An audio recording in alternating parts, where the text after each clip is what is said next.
Hey, and welcome to Wrestling Road Stories, where we ask professional wrestlers to tell us their best and worst stories from their time traveling on the road. My name is Angel, and my co host is the man named Dan. And this week, we welcome Dave Dawson. Ladies and gentlemen, you're not looking at Zane Dawson with his head shaved.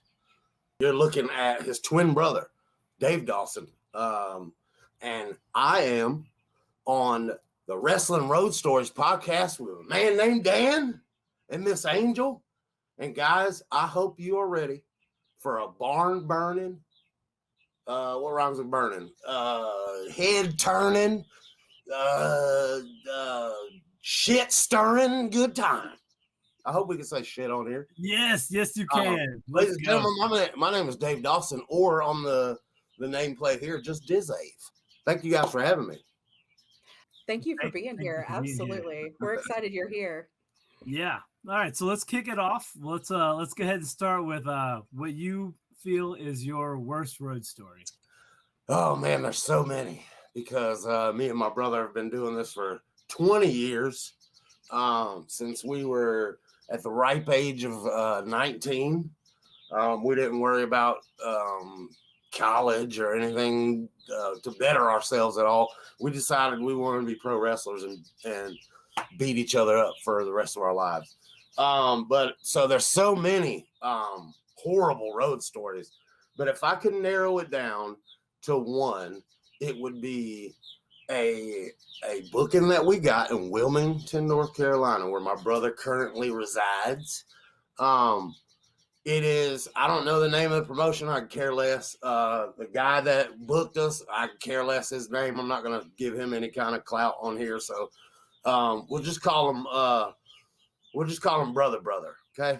Or brother, whatever we want to do. So he books us, has me against my good friend D-Mac. We go out there and have Hogan Andre Part 2. Have a great match. Books my brother against himself just so he can get the rub. You know, he wants to wrestle Zane Dawson and at his own promotion and try to get the win, I guess. And man, it was a good night. They drew probably about 50 people for his first show. So he was calling on the Wilmington guys to try to draw, I guess. And it was a good night. So afterwards, everybody's out. You know, he actually paid our trainer, Tracy Gilbert, to get the ring rental. So it's all in the family type of thing. We're calling everybody that we know, trying to hook them up with people. And so we're all standing outside, as you do at the end of a wrestling show, and waiting to get paid. You know, everybody's waiting to get the lope, as they call it nowadays, I guess. So we're all standing out there, and back at the time, we all smoked cigarettes. So we're out there smoking cigarettes, and oh man, this guy better come on. And there's only 50 people, but we want our rate, you know, blah, blah, blah, blah. And we all simultaneously take a look to the side and see this guy, brother, go from the building and jog and hop into the back of his truck. And whoever it was, his Rizat or whoever he had with him, down the road. Not a word, not a phone call, not a fuck you. I'm sorry for the language. None of that. Gets in the car and rolls out. And we're standing there like, what's going on? You know, we're pretty big guys. So like, I'm not going to say that we bully anybody because we're not like that. We hate the bullies, but you're not going to walk off with our money. You know, we're pretty intimidating as far as if we come up to the pay window. Hey buddy, it's time to pay up, right? This guy had some balls because he got in the car and was gone. And luckily my trainer is an electrician and knows all about OSHA and all this stuff. So we were doing it at a nightclub at this wrestling show. So they had nothing to do with this guy or his bad business. This company's just the club's just holding the show. And we go in there and we're looking for some money now. We're like, hey, we got to come up out these tip jars or something, dude, because this guy, he's not answering nobody's phone calls or nothing. And mind you, he still owes our trainer the ring rental. He brought the ring all the way out there. Still owes him the ring rental. And he starts going off in this club about OSHA violations and electrical stuff that could be wrong. This over here is out of code, blah, blah, blah, blah, blah. So they turn a blind eye and say, take what you want, man. And he grabbed, I'm not going to say what he grabbed because I don't want to incriminate anybody, but he got his money's worth. And later on, it was months. It might have been a year or so later on. He had still owed everybody money. And it wasn't nothing. It was just the principle, man. It wasn't much because we're from Wilmington, so we didn't charge you out the ass or anything. And I got booked on a show against this guy because the promoter knew about this situation. So he books me against this guy. And I pull up to the show and he said, brother, I understand you got some issues with this guy. And he said, I'm not going to give him his envelope. I'm going to give it to you. And I'm going to send him to you at the end of the show. And I said, please do. So, like I said, I'm not a bully type of dude, but he deserved to get bullied. So like, man, I stretched him in the match and teabagged him on the cover and everything, man. He got what he deserved. And then he come to me asking me at the end, because I felt sorry for the guy. Like, I didn't want to take his money, even though he deserved it. He's like, oh, man, can I get at least $5 for the gas? And I'm like, here, man, it's $5 of the money that you didn't pay me. Like, but yeah, so I don't know how it stacks up against the worst road stories, but this is pretty bad. And it taught us to not just take everybody's word for it, man, because he could have promised us anything. And we, luckily it was at home and we weren't hundreds of miles away from our house, man. We would have been extra mad. But yeah, that would be one of the worst, I would say. No, I got it. That makes sense, man. I mean, you guys, any match you guys do, any match any wrestler does, you guys are taking years off your body, like at minimum you should be getting, what was agreed upon. Right. Like for sure. I was going to say the receipt was there though. So that's he definitely got every bit of that. My brother ended up getting paid too at some point in time later on down the road. Nice. I don't know about everybody else though. I know we got our money. Good deal. And our trainer got some snazzy like club stuff, nightclub stuff that I won't get to. Smoke machines. Yeah, man. So let's just jump right in. Let's get your good road story. Oh man, good road story, which would probably be just my favorite of all of them. Yeah. We got to take a trip to Philadelphia and do a Bruiser Brody Cup tournament. It was just a tournament to tribute for Bruiser Brody. And we got to have a carload with our buddies, the Gymnasty Boys, which they're not the Gymnasty Boys anymore, but White Mike, former AML champ, and the Infinite Man Tim. They were a tag team, and they were called the Gymnasty Boys, and they were our big super hot feud in AML. Probably about 2018, like right before the pandemic. It was probably about 6 months, maybe before the pandemic. We had this huge blow off at WrestleCade, and it was street fight, all the bells and whistles, the biggest pop in WrestleCade history, or at least in AML history. We like to wear that badge.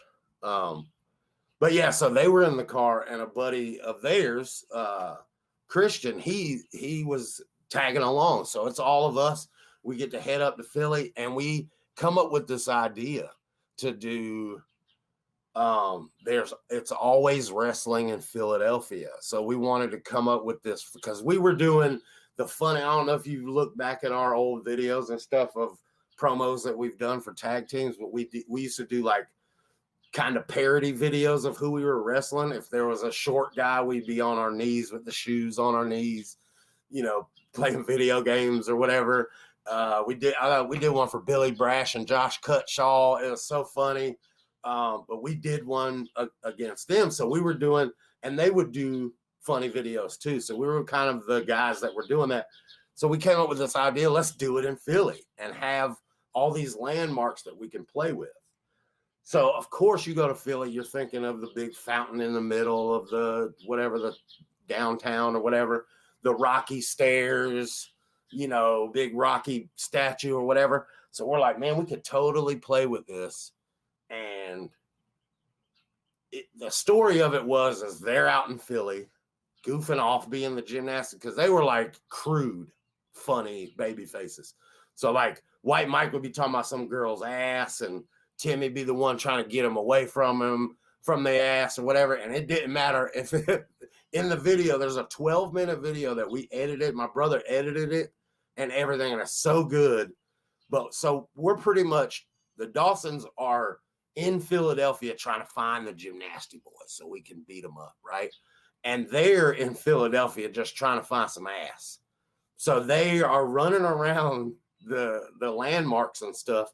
And we go to the fountain, and there's a bunch of, like, I don't know if you've ever seen it or been there, but there's a bunch of like female statues up there. So White Mike, of course, is like, girl, like messing with all these fucking statues. And we're trying to keep straight face because we're filming this video too, but we're dying laughing. Yes, keep doing that. Keep doing that. And Timmy the whole time is like, come on, Mike, we got to go. So long story short, the video ends with us all meeting at the Rocky Stairs. And, we finally got up with you, blah, blah, blah, blah. And let's settle this in a foot race up the stairs, because we're the big, chubby, bad guy, so we ain't damn winning no race. And they're like, okay, we do these cheesiest, like, slow-mo up the stairs. It's like, it's the craziest shit you've ever seen. But we finally get up there, and then it ends in some goof way. Anyway, so moral of the story, that was so much fun to do. And then on top of that, we got to wrestle for a Bruiser Brody Cup tournament, and they had guys like Tommy Dreamer, Sammy Callahan, Matt Tremont was there. A bunch of guys were there. I almost killed DJ Hyde because he clotheslined me in my nose and I almost beat his ass. Like, there's video of me getting up and saying, I'm going to fuck you up when we get to the back, dude.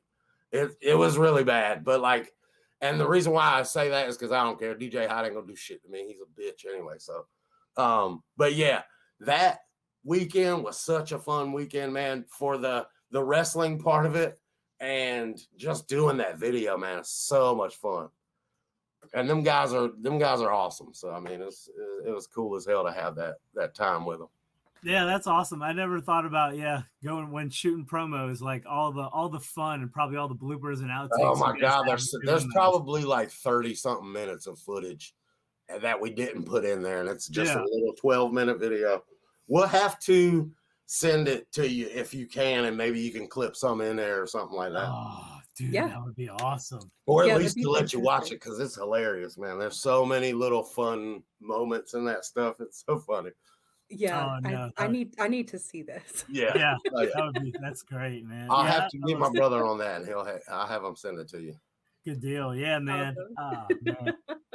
But yeah, that's probably my favorite, just because of all the different stuff we got to do, man. It was so much fun. So yeah, we just have a short list of questions we want to ask you. The first one I want to ask you is a 2-part question. Okay. Who was your first favorite wrestler, and who is your favorite wrestler now? Oh, wow. My first favorite wrestler was that's a tough one. It's probably like Macho Man or Big Boss Man, because we loved me, and it's probably close to my brother's favorite too, because we were sitting next to each other watching it, you know. And I mean, if he used those two, I'll say Razor Ramon and Hacksaw Jim Duggan. I'll say that. But yeah, we loved it. We had the Slam Buddies, we had the toys, we loved it was pro wrestling and Ninja Turtles. That's what we were about when we were kids, man. So yeah, I would say one of those four if my brother didn't take it. Yeah, so he said Macho Man for his first favorite wrestler. He actually had another one too that he had mentioned first, and I cannot remember exactly who it was, but he was like, if I had to choose between the two, he went Macho Man. It's probably Big Boss Man. No, it wasn't Big Boss Man. I remembered that. It was someone else. But his current was Roman Reigns. His current one? Oh wow. It's funny that you ask about that, because I'm not just saying this because he's my brother or anything, but Zane Dawson is my favorite wrestler. Like I've said that from in every interview that I say. I was at AML when doing Future Stars, which Future Stars used to be just the pre-show match. Like that was all. You came there, you set up, and you hopefully got in on the pre-show match. And he had came in prior to me and was killing it. And then thankfully I got the opportunity. He just said, just start coming, man. They'll notice you and see you or whatever. And so I started coming and doing the pre-show stuff, and it was really fun. But I got firsthand to see his run as the champion. And even before that, he's always been a great wrestler. But like his run at AML it's insane. Like he's got a laundry list of guys that he's beaten. He's beaten Abyss. He's beaten Jack Swagger. He's beaten Caleb Conley probably 10 times. Man, he's had so many names that he's ran through at AML, and his mind for it is as good as anybody's mind that I know or that I talk to. I mean, we love Dax, and I could easily say Dax and drop his name and say he's my favorite wrestler, but they have the same mind for it, and we all do. We've all been taught that anything can work as long as it makes sense, man. As long as it makes sense and there's a reason for it, that you could do anything. You could do a Canadian Destroyer, even though it's done ad nauseum, but as long as it makes sense, as long as there's a reason for that Canadian Destroyer, not just to do it to set up your green mist, like. But his mind for it is just like Dax's. And if you've heard Dax's podcast and how passionate he is about it, we are the same way. We talk for hours about it. We get in the locker rooms, and if we're talking with guys over our batch, it doesn't matter what they want to do, because it's man, we'll sit here and talk about this ad nauseum. We'll talk about any little thing for hours and hours, man. And he puts a lot of pressure on himself, because we all do. We critique ourselves and, oh man, it could have been better or whatever it is, but fuck all that. He is my favorite wrestler. He's the best wrestler that AML's ever seen, in my opinion. I'm not just blowing his, tooting his damn horn or whatever. But yeah, if I had to choose, it would be Zane Dawson would be my current. That's awesome. Yeah, that's cool. I love that.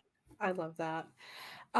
Next question is, what is your go-to place to eat while you're out traveling on the road? Like, do you have like a set place, like no matter what city you're in, that's a place you like to go? Or like a certain kind of food even? I try to hurry up and get home so I can just cook the damn food.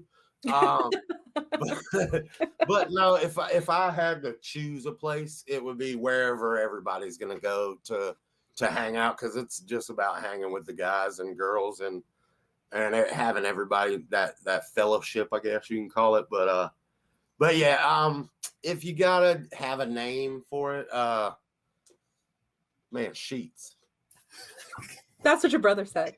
Because that's probably the only place that he goes after show. Sheets is solid. I love Sheets. I mean, people argue the Sheets and Buc-ee's. What do you guys think? Sheets or Buc-ee's? So I've been to a Buc-ee's. I've never been to a Buc-ee's. It's an experience, Angel. You'll have to do it at some point. It's an experience. People hype Buc-ee's up as like, oh my God, it's the best place in the world, whatever. And dude, it's just a Walmart with gas pumps. Like it's that, and then they have all their own merch. So it's like you can't buy you can't buy a champion shirt with champion on the front of it. It's got to say Buc-ee's. You know, you can't. But their brisket is really good. I've heard that. They have these little popcorn puff things, the Buc-ee's The bites or nuggets. whatever. Yeah. Those have crack in them. Yeah, I agree. They have crack cocaine inside of the recipe because you will be hooked. They're like $17 a bag, but you will go and steal your mama's TV to get another bag. They are good. I will say that. And then the jerky selection is pretty nice too. It's insane. Yeah, it's a whole side of the store. Yeah, It's a whole side of the store. Yeah. I love jerky. You would go nuts in there because they have everything. They have a Slurpee station. They have Oh my God. a peanut station. awesome. Like 16 different Slurpees. Yeah. Yes. It's insane. Yeah. That's wild. But That's wild. I do like Sheetz' menu. They have a little more on the menu. Yeah. So Buc-ee's is like eat some brisket or die or go home. Get out of here. Like it's like eat our turkey. They got big turkey legs in there though. Like don't they? I thought I saw a big turkey wing or something. Yeah, they have that. They had they got everywhere has hot dogs and hamburgers, but and it's all made to order though, so that is kind of nice. Yeah, it's good. It's good stuff too. It's not bad. But yeah, if I got to eat, I'm going to Sheetz. But if I want some nuggets, I'm going to Buc-ee's. Yeah, I'm with you on that. Yeah, okay, that sounds fair. Hopefully, I'll get to experience Buc-ee's one day soon. All right, the last question I want to ask you is, and this is kind of a tough one. If you could only watch one wrestling match for the rest of your life, what would it be? Man, I have been thinking about this one for a long time. Ever since Dan and let me know. I've been trying to wrap my head around it. So everybody's gonna say, "Oh, the Iron Man match," because it's an hour and I won't get bored and I can, watch. It's an hour long. Man, there's so many. There's so many choices. Man, you could go with Piper and Valentine dog collar. It was really good. You can go with any of the Iron Man matches. Me though, I will say. And it's pretty recent, but it was so good when Orton and Edge did their greatest wrestling match ever. Did they do like a 3-stage deal, or was it just a big long match? I'm trying to remember if I'm talking about the right one. I don't think I've seen that one. I'm a relatively new wrestling fan. Okay, so when did you start watching wrestling? Less than 2 years ago. The first thing I saw that when I started watching regularly was AEW All Out 2021. Oh, wow. So CM Punk's return, Danielson's debut, Adam Cole's debut, and I've watched wrestling consistently since then. Have you gone back? I have seen some, classic matches. I've seen, Taker versus Mankind, Hell in a Cell. I have seen Ric Flair versus Shawn Michael, the I'm Sorry, I Love You. Yeah. I've seen a few like that. But the one you're talking about, I have not seen. Okay. You have to go watch that. Another one that you would love, I think, just because of the generations in it. This was another one of my selections, but I picked over it just because it's a shorter match. But Shawn Michaels versus Hulk Hogan at SummerSlam, where people crapped on Shawn Michaels because they thought he was doing too much as far as with his selling. But you're wrestling a 65-year, however old he was, man, and you have to make people believe that he can beat you up.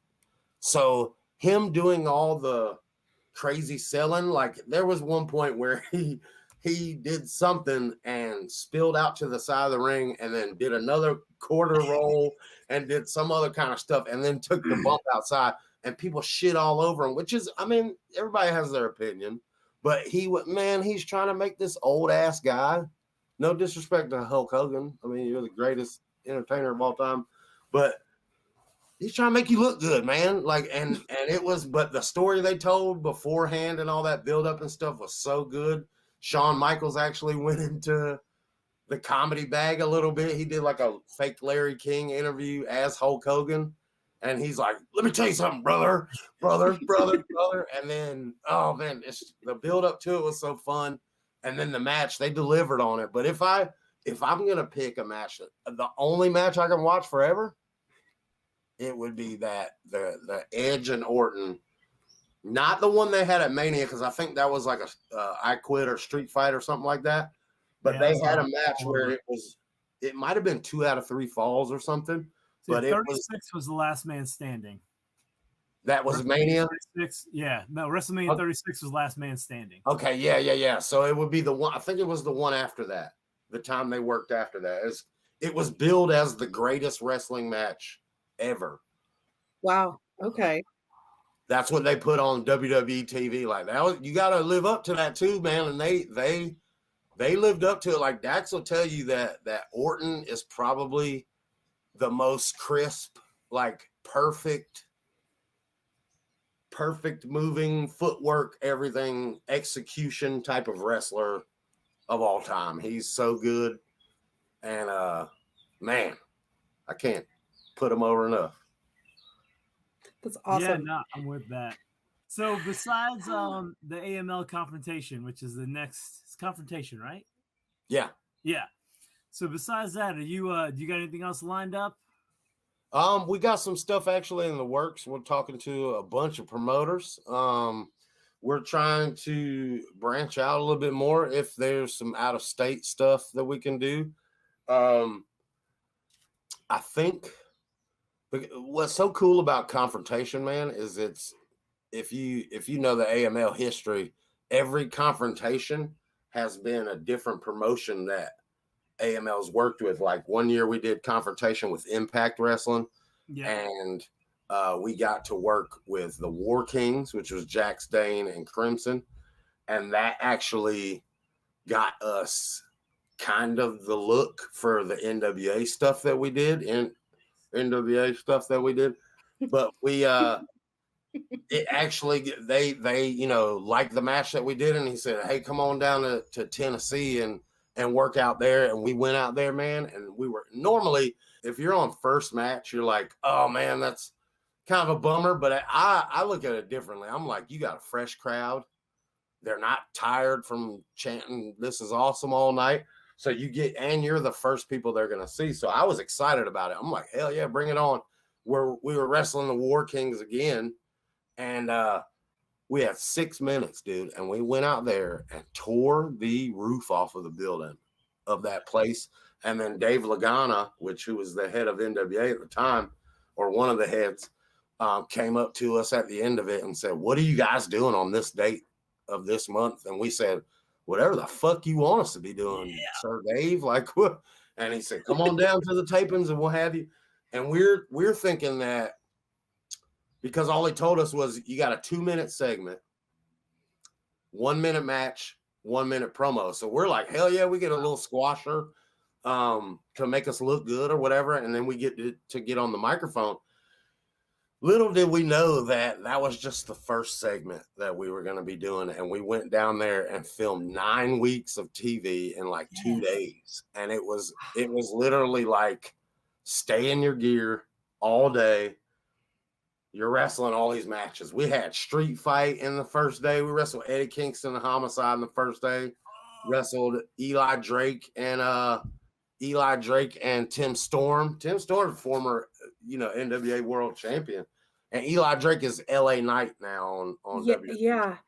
Danny, he's wrestling all my guys, Danny. Dude, we got to wrestle Eddie Kingston and Homicide, and we beat the shit out of them guys. You don't understand. Like, mentioning Eddie Kingston and LA Knight, like, those are Angel's, like top tier. If I ever meet these men, I will just melt into a puddle. Oh, yeah. And you know what's crazy? They are so nice, dude. They are so nice. Eddie Kingston's such a cool guy. Homicide's such a cool guy. They're all them guys are cool, man. And they're good brothers too. They're not stuck up TV guys, Yeah. So I think that kind of wraps us.